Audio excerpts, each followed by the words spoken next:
Welcome back to Tiny Talk TV. I'm Brian Sodre. And I'm Sal De Benedetto. And today we'll be discussing land acquisition. Have you considered purchasing land? Have you wanted to build your dream home? Are you looking for an investment property? Well, today we're going to help direct you on what you need to do in order to make that happen. Sal, can you start it off? Yeah, I'm so glad you brought this topic up. Budget is going to determine where the lot is going to be located, what utilities are going to be at the lot already, and what other infrastructure would already be or would need to be put on the lot in order to make it buildable for the tiny home. Right, and it's like shopping for anything. You can't go to the store without knowing how much money you have available to go shopping. So the first and most important is determining your budget. How would somebody determine their budget? What's some good options? Obviously, if they have the money to pay for the lot up front, that would determine the budget. Or if they need to get pre-approved, I would recommend speaking to one of our preferred lenders to get a pre-approval for the lot, which will help them determine during the shopping process. And in addition to the lending, there's also another option, seller financing. You want to touch on that? Yes, I feel like it's been a very untouched subject for such a long time because the interest rates were nearly zero. They were almost even with the inflation rate. But now with the interest rates creeping up, seller financing, I noticed that conversation has been coming a lot into the picture. So imagine yourself in a situation where you can't necessarily dish out $15,000, $20,000, $50,000 for a piece of land. Well, you have some options. One, talk to your local lender. We've got a list of preferred lenders that we can recommend that include land acquisition as part of their loans. Of course, you've got to put some skin in the game, but that's a conversation you want to have with the lender. Two, imagine a scenario where you didn't have to dish out all that money out of pocket. If you reached out to a local realtor that specializes in land acquisition, we can negotiate some deals in your favor. Of course, it's going to come at a cost, but it's going to be in your favor. A lot of people don't really know what seller financing is in detail. So basically what it is for everybody out there who doesn't know, it's basically when the seller of the property deeds you the property, but they place a lien on the property. So they're basically acting as, for example, Chase or Bank of America or your local credit union. They will have a lien on the property until you pay them back in full. Once you pay them back in full, it's just like paying off your standard mortgage. Right. You would own the property free and clear. So it's another alternative with these high interest rates. And if you're an investor, a fix and flipper, whatever the case may be, this helps you close some deals, raise the capital, build the house, and then sell the house. And after you sell it, that is when your seller financing payment is due. Again, depends on how we negotiate the deal on your behalf or if you do it on yourself. Yes, and moving on to step two, I feel like that would be, once you have the budget identified, you would need to identify what the goal of the project is.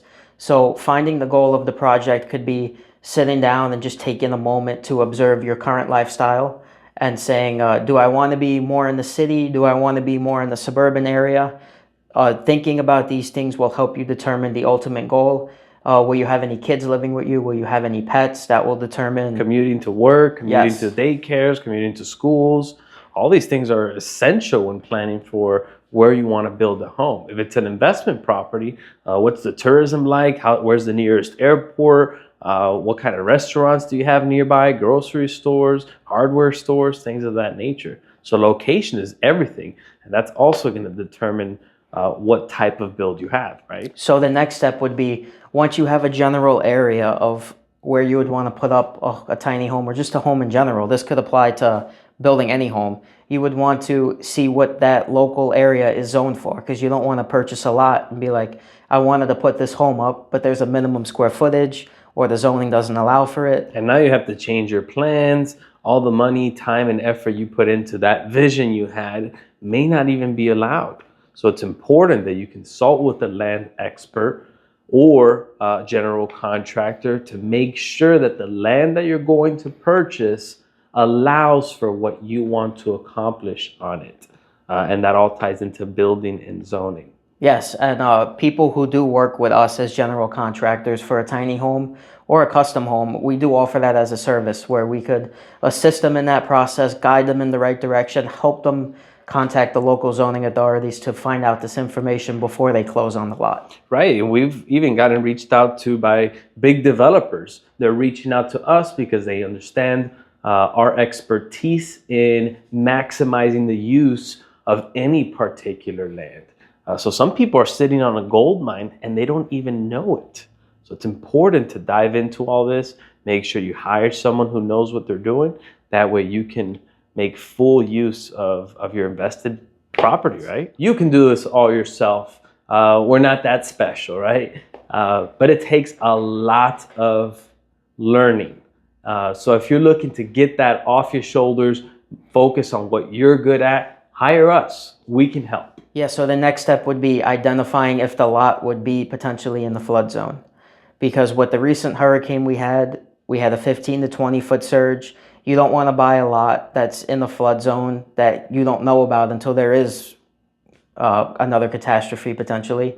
Right. And you can't leave the home, you can't evacuate because the roads are all flooded. And it's not only that, if it is in a flood zone and you have to elevate your home, those are additional expenses that if you don't hire a professional to guide you on what those expenses are going to be, again, if it's an investor or it's your private home, you maybe end up paying more than you expected because you didn't plan for it properly. There's a lot of good deals on flood zones. So there's some nice areas that are in flood zones. But again, it does incorporate additional costs like flood insurance. Flood insurance is expensive. I think at minimum it's like $300 a month. Super expensive. So you can avoid doing that by making sure that you do the proper research when purchasing your land. Yes, and the last point I would like to touch on is all of this information we provided in this video. It could be overwhelming for the clients to take it upon themselves to do all of it. So how could we be the one-stop shop for them to help them from land acquisition to the planning phase all the way up until move-in date? Listen, that's the reason to hire general contractors. In essence, we want to assume all the responsibility of what we do best. And that starts from purchasing a parcel, identifying a parcel, purchasing the parcel, preparing the land, which sometimes includes land clearing, site development, including some utility infrastructure, and then the build out. So we assist with the entire process and we collaborate with professionals when it comes to lending, engineering, designing, anything necessary throughout that entire process. So we're really a one-stop shop for customers to be hands off the project. Just write checks, right? Yeah, especially for people who don't know much about land. I mean, it's hard to find real estate agents out there that are very knowledgeable in the vacant land space unless they specialize in it. And some realtors or even customers like to learn about this stuff, but a majority is like, please just take care of it. It's too much. It can be overwhelming. Right. I love it. You love it. Yeah. But if they don't love it, then they can hire us. We'll take care of it. And us dealing with it every day, it would be very easy for us to break it down and explain it to somebody who doesn't see this type of zoning regulations and different types of setbacks and stuff that they don't see every day. Right. Well, that's it for episode 9. I'm Brian Sodre. And I'm Sal DiBenedetto. Please continue to follow us on social media, share, like our page. Let us know how we're doing. We'd love to hear back from you. Let's build tiny together.